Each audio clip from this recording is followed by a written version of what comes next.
Recently, I interviewed Miss Gray, a teacher here at Crescent High School, where I learned more about her and her past. Hey, how are you doing? Good, how are you? I'd like to ask you a few questions today. Sure. What was your childhood like whenever you were growing up, Miss Gray? I was an only child, and I was raised by a single mother. And we lived in the Hannah School District, kind of behind where Bilo is on 81. I had a fun childhood.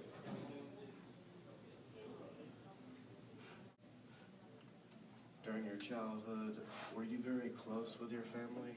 Yes, very close. My mom has 4 other brothers and sisters, and so I was really close with my aunts and uncles and my cousins and my grandparents. In fact, in the summer, since my mom worked a lot, I lived with my grandparents in the summers so that I wouldn't be home by myself all day. So I was very close with my grandparents too. To visit our grandparents a lot during the summer too. Really? My grandfather actually walked me down the aisle when I got married. That's nice. Mm-hmm. What sort of religious views did you have growing up?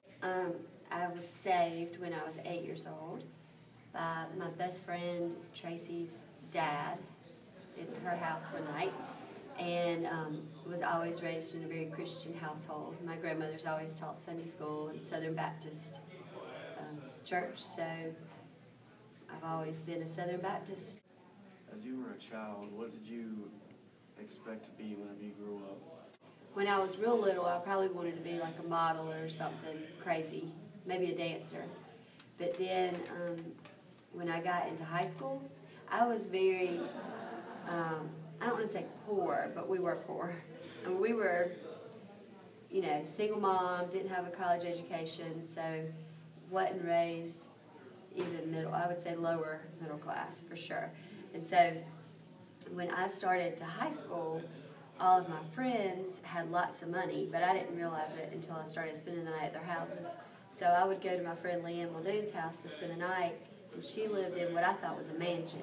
Now it's just a normal, you know, 2-story house, but at the time I wasn't used to that. So I was like, gosh, Leanne, what in the world do your parents do? Does your dad, is he a doctor? And she's like, no, he just works in business. And so I decided then that I wanted to really work hard to make good grades and go to college and make a lot of money. I mean, that was my goal, was to make a lot of money whatever I was doing. So anyways, I ended up going to Clemson and majoring in computer science because that was kind of my interests. From now, where you stand or sit, where do you see yourself in 10 years? 10 years, let's see, Landon will be 24, Ivy will be 20, and Caroline will be 14. I'll probably still be here in 10 years, maybe. My goal is to get into the collegiate level at some point, that maybe not until my kids get out of high school. So until Caroline, the youngest, gets out of high school, I'll probably still be here. Whenever you aren't at school or working, doing anything outside of class, what sort of hobbies do you have? I really don't have hobbies anymore because when I'm not here, I'm always doing something with the kids. I'm either taking Landon to somewhere, picking him up from cross country, going to my daughter Ivy plays volleyball and basketball and softball, and then she plays travel softball. So we're either going to one of those sports or one of Landon's sports or one of Cade's sports that he coaches. I guess my hobby would be just going to random sporting events. Do you have any sort of role model that you have? When I was younger, my role model was my Aunt Tommy because she was a lot like me. But when she was 24, she flew out to Denver. Well, she's one of these people that she was raised here, and then during spring break, she was in college. She and a friend went out to Big Sur, California, and they fell in love with it, so they came home, they packed their bags, dropped out of school, and moved out to Big Sur. And she started managing a restaurant and just living kind of like a peacer lifestyle, I guess. But anyways, when she was 24, she was in Denver at a party, and she went out with some friends, and they had a car. They drove off the side of a cliff, actually, and she got thrown out of the car and landed on her face, and she lost her eyesight. They lost her optic nerve. So from the age of 24 on, she's been completely blind. But since then, she's written a book. She married a very wealthy contractor in Big Sur. They had a nice house, great. Anyway, so she was my role model because I felt like that she was very inspirational because she'd done all this stuff, being blind, and even before that she was inspirational. But now it's more, probably my husband is very inspirational because he's just...